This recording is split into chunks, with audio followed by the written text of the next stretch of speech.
had my card rejected for a $20 grocery store purchase years ago, and all my cards were maxed out, nothing left in my savings, and I ended up going and finding mangoes off the ground in Australia. Thank goodness I was somewhere that had fresh fruit.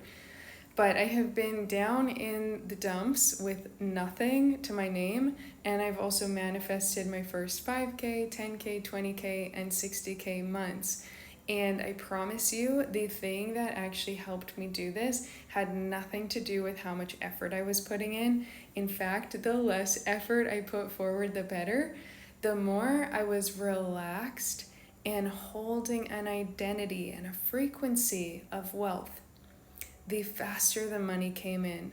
So after my card was declined, I went and walked the streets. I put on my High as Vibe playlist. I went to a really wealthy area with beautiful homes and cars and like in the hills of Brisbane looking down at the city, and I was just like, okay, money's coming.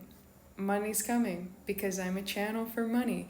What would I have to feel in order for that to be true? What would I be feeling if money already hit my bank account? How would I be moving through the world?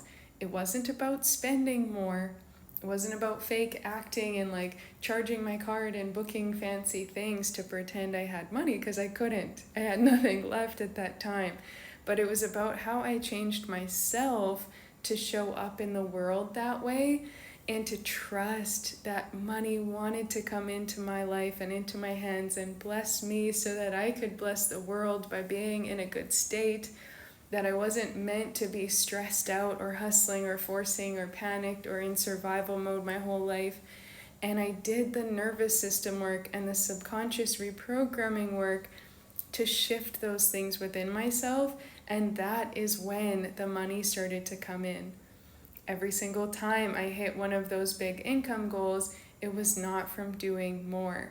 It was from asking myself, if I already had this in my bank account this month, and if I knew it was inevitable for me to receive that, who would I be? How would I feel? How would I move? How would I show up? And it always came back to more softness, which I think is the missing piece for a lot of women, because we get caught up in the hustle mode.